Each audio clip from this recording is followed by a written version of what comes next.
Warahmatullahi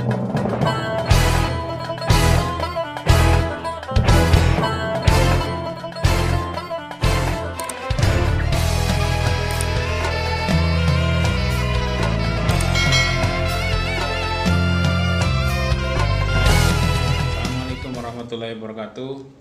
Pada kesempatan kali ini kita akan berbicara tentang sejarah lahirnya Nahdlatul Ulama atau ya NU.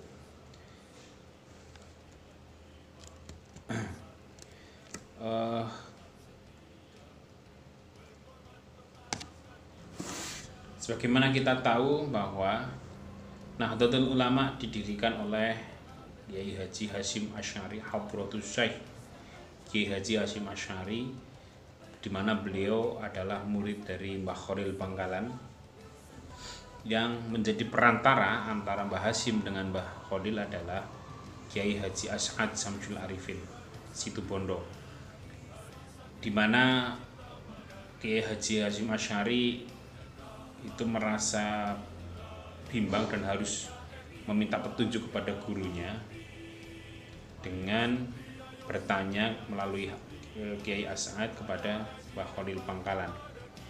Akhirnya Kiai As'ad bertanya sowan ke Mbah Khalil di Bangkalan Madura, kemudian bertanya bagaimana kalau Mbah Hasyim Asy'ari mendirikan Nahdlatul Ulama atau sebuah organisasi umat. Oleh Mbah Khalil, Kiai As'ad itu dititipi sebuah tasbih. Setibanya di Tebu Ireng, Kiai As'ad yang saat itu masih jadi santri menyampaikan tasbih yang diterimanya dari Mbah Khalil, yang dikalungkan langsung oleh Mbah Khalil dan tidak berani menyentuhnya, dan mempersilahkan Kiai Haji Hasyim Asy'ari untuk mengambilnya sendiri dari leher As'ad. Bukan bermaksud As'ad tidak ingin mengambilkannya untuk Kiai Hasyim Asy'ari, tetapi Kiai As'ad tidak ingin menyentuh tasbih sebagai amanah dari Kiai Haji Khalil Bangkalan kepada Kiai Haji Hasyim Asy'ari. Sebab itu tasbih tersebut tidak tersentuh sedikit pun oleh tangan As'ad selama berjalan kaki dari Bangkalan ke Tebu Ireng. Setelah tasbih diambil, Kiai Haji Hasyim Asy'ari bertanya kepada As'ad, apakah ada pesan lain dari Bangkalan? Tentang As'ad hanya menjawab, ya Jabbar, ya Qahar. Dua Asmaul Husna tersebut diulang oleh As'ad hingga 3 kali sesuai pesan sang guru. Setelah mendengar lantunan itu, Kiai Haji Hasyim Asy'ari kemudian berkata, Allah Subhanahu wa Ta'ala telah memperbolehkan kita untuk mendirikan jamiah. Ini tertulis di Al-An'am halaman 72. Riwayat tersebut merupakan salah satu tanda atau petunjuk di antara sejumlah petunjuk dirinya Nahdlatul Ulama. Akhir tahun 1925, santri As'ad kembali diutus Mbah Khalil untuk mengantarkan seuntai tasbih lengkap dengan bacaan Asmaul Husna, ya Jabbar, ya Qahar. Ya berarti menyebut nama Tuhan yang Maha Perkasa ke tempat yang sama dan ditujukan kepada orang yang sama, yaitu Mbah Hasyim. Petunjuk sebelumnya pada akhir 1924, tahun sebelumnya, santri As'ad diminta oleh Mbah Khalil untuk mengantarkan sebuah tongkat ke Tebu Ireng. Penyampaian tongkat tersebut disertai seperangkat ayat Al-Quran surat Toha ayat 17-23 yang menceritakan mukjizat Nabi Musa alaihissalam.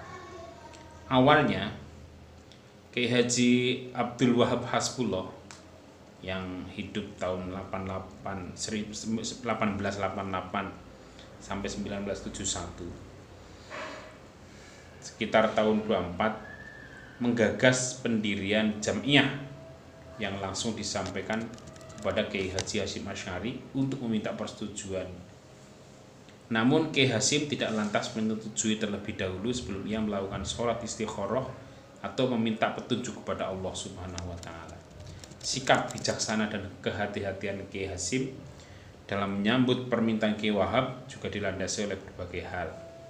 Di antaranya, Kiai Hasyim saat itu lebih dikenal sebagai Bapak Umat Islam Indonesia atau Jawa. Kiai Hasyim juga menjadi tempat meminta nasihat bagi para tokoh pergerakan nasional, peran kebangsaan yang luas dari Kiai Haji Hasyim Asy'ari itu membuat ide untuk mendirikan sebuah organisasi harus dikaji secara mendalam. Hasil dari istikharah, Kiai Haji Hasyim Asy'ari dikisahkan oleh Kiai Haji As'ad Syamsul Arifin yang mengungkapkan bahwa petunjuk dari hasil istikharah itu adalah tidak jatuh ke tangannya untuk mengambil keputusan, melainkan diterima oleh Kiai Haji Khalil Bangkalan yang juga gurunya Mbah Hasyim dan Mbah Wahab Hasbullah. Dari petunjuk tersebut, Kiai As'ad yang ketika itu menjadi santrinya Mbah Khalil berperan sebagai mediator antara Mbah Khalil dan Mbah Hasyim. Ada dua petunjuk yang harus dilaksanakan oleh Kiai As'ad sebagai penghubung atau wasilah untuk menyampaikan amanah Mbah Khalil kepada Mbah Hasyim.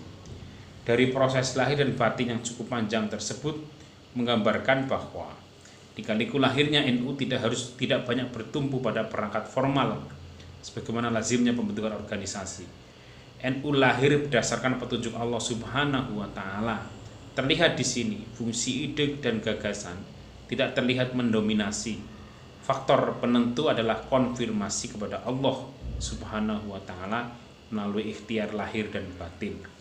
Namun tidak bisa dipungkiri bahwa berdirinya NU merupakan rangkaian panjang dari sejumlah perjuangan. Karena berdirinya NU merupakan respon dari berbagai problem keagamaan, peneguhan madhab, serta alasan-alasan kebangsaan dan sosial masyarakat. Digawangi oleh Mbah Wahab Hasbullah. Sebelumnya, para kiai pesantren telah mendirikan organisasi pergerakan namanya Nahdlatul Wathon atau Kebangkitan Tanah Air pada 1916 serta Nahdlatul Tujar atau Kebangkitan Saudagar pada 1918. Ki Wahab Hasbullah sebelumnya juga yaitu tahun 1914 juga mendirikan kelompok diskusi yang ia beri nama Taswirul Afkar atau Kawah Candra di Muka Pemikiran. Ada juga yang menyebutnya Nahdlatul Fikr atau Kebangkitan Pemikiran. Dengan kata lain, NU adalah lanjutan dari komunitas dan organisasi-organisasi yang telah berdiri sebelumnya, namun dengan segmen yang lebih luas. Embrio lahirnya NU juga berangkat dari sejarah pembentukan Komite Hijaz. Problem keagamaan global yang dihadapi para ulama pesantren ialah ketika dinasti Saud di Arab Saudi ingin membongkar makam Nabi Muhammad SAW karena menjadi tujuan ziarah seluruh muslim di dunia yang dianggap bid'ah. Selain itu, Raja Saud juga ingin menerapkan kebijakan untuk menolak praktik bermadhab di wilayah kekuasaannya karena ia hanya ingin menerapkan Wahabi sebagai madhab resmi kerajaan. Rencana kebijakan tersebut lantas dibawa ke Muktamar Dunia Islam atau Muktamar Alam Al-Islami di Mekah. Bagi ulama pesantren, sentimen anti madhab yang cenderung puritan dengan berupaya memberangus tradisi dan budaya yang berkembang di dunia Islam menjadi ancaman bagi kemajuan peradaban Islam itu sendiri. Khairul Anam tahun 2010 mencatat bahwa Kiai Haji Wahab Hasbullah bertindak cepat ketika umat Islam yang tergabung dalam Sentral Komite Al-Islam atau CCI yang dibentuk tahun 1921 yang kemudian bertransformasi menjadi Sentral Komite Khilafah dibentuk tahun 1925 atau 3C ya, akan mengirimkan delegasi ke Muktamar Dunia Islam di Mekah tahun 1926.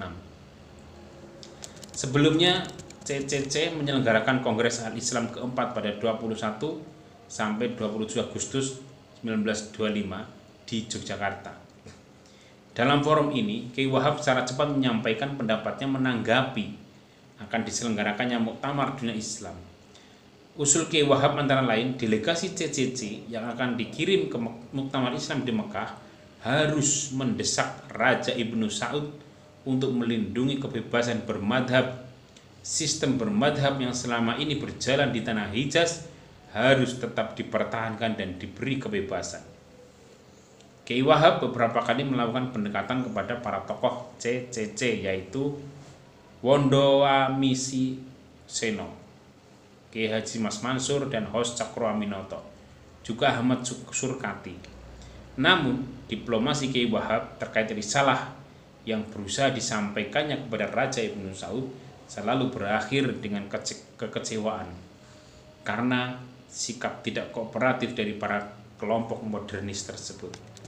Hal ini membuat Kiai Wahab akhirnya melakukan langkah strategis dengan membentuk panitia tersendiri yang kemudian dikenal dengan Komite Hijaz pada tanggal 31 Januari 1926.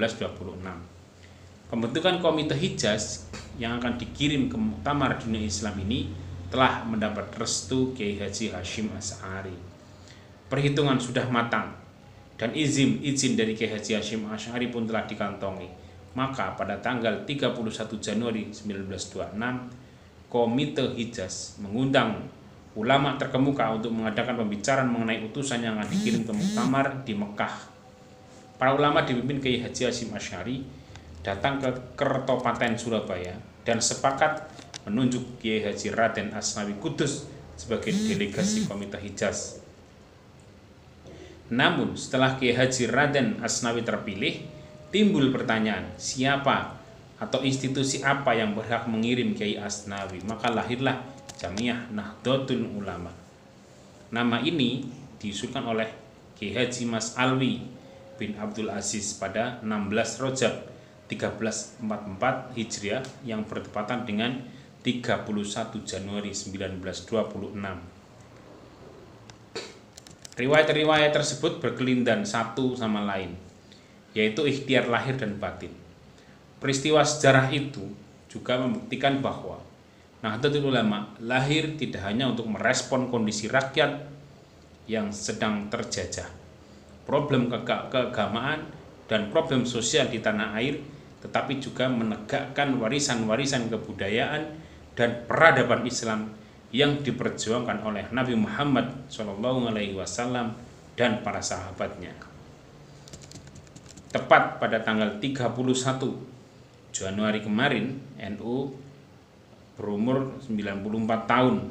Saat ini NU sudah berumur 94 tahun hitungan Masehi, sedangkan untuk hitungan Komariah yang saat ini sudah 16 Rajab 41, NU menginjak umur 97 tahun, jadi jedanya 3 tahun.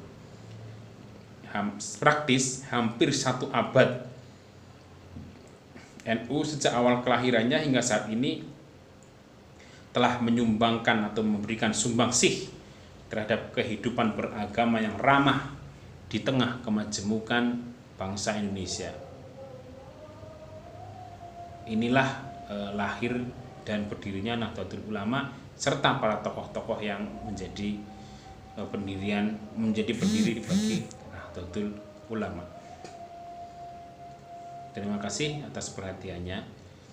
Mohon maaf atas segala kekurangan dan kesalahan yang mungkin kita lakukan tanpa sengaja. Wallahul muwaffiq ila aqwamit thoriq. Wassalamualaikum warahmatullahi wabarakatuh.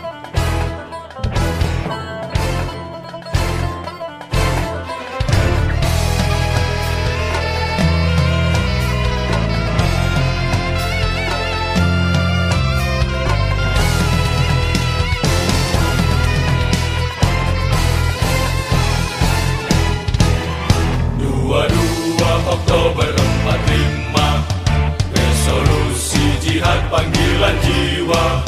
Santri dan ulama tetap setia, berkorban pertahankan Indonesia. Saat ini kita telah merdeka, mari teruskan perjuangan ulama, berperan aktif dengan dasar Pancasila. Nusantara tanggung jawab kita. Hari santri, hari santri, hari santri, hari santri murni cinta pada negeri. Ridho dan rahmat dari Ilahi, NKRI harga mati. Ayo santri, ayo santri, ayo santri, ayo ngaji dan patuh pada kiai. Jayalah bangsa, jaya negara, jayalah pesantren kita.